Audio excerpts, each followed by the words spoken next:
25 News Now presents Storm Prep 2023 with your first warned storm team.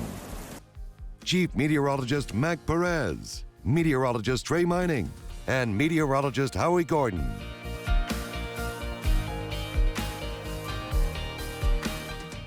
Storm Prep 2023. Hello, everybody, and thank you for joining us. I'm Meteorologist Perez, Chief Meteorologist at 25 News Now.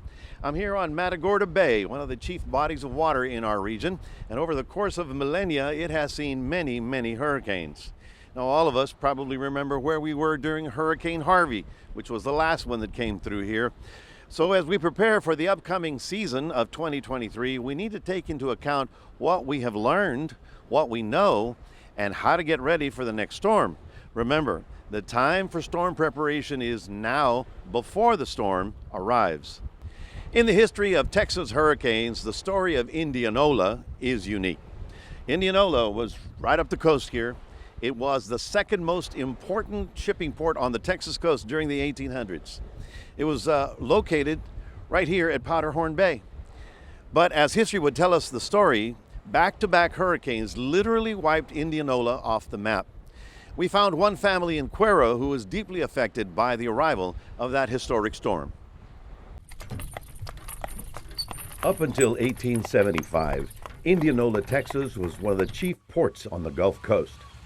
So important to the development of early Texas, Indianola was a port of call for major steamship lines. But a hurricane in 1875 dealt Indianola a severe blow. Many of the wooden homes, the wooden piers, all were blown to bits. The townfolk began to rebuild, but only 10 years later, in 1886, another hurricane came, and this time it was fatal to Indianola.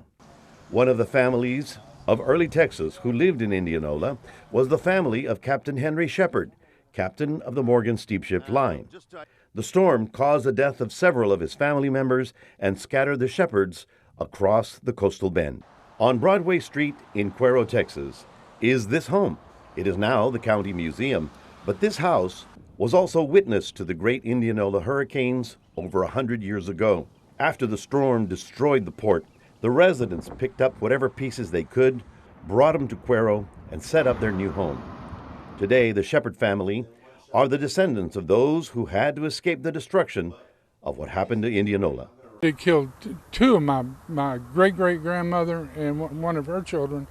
And if Indianola had survived and thrived, we wouldn't be in Cuero. We'd probably still be in Indianola.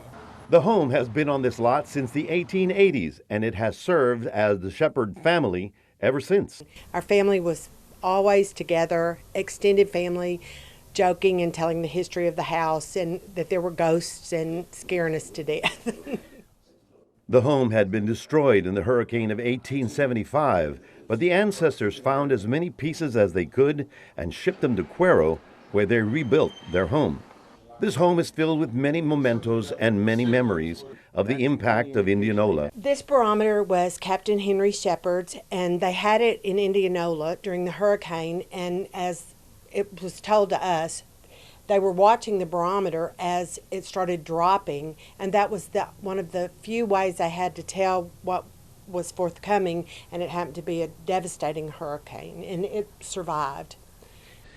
That barometer that the Shepherd family was looking at the night of the Indianola hurricane was one of the few pieces of technology that was there that could help them, warn them of the impending doom. Well, today we have a wealth of technology and communication. All of that helps us alert everyone and make sure that we minimize the loss of any lives. The fact that there's going to be another hurricane on the Texas coast is not a question, it's a fact, and we all have to be ready for it. Grab your cell phones, scan this QR code, our quick response code to download Crossroads Today app. You can watch us anytime, anywhere, get breaking news, alerts, and submit news, tips, and videos to us. And during the storm, you'll get updates right away. Coming up after this short break, we'll take a look at how the Crossroads is getting ready for the upcoming season. Meteorologist Trey Mining met up with some of the county leaders and city leaders who are always preparing for the next storm.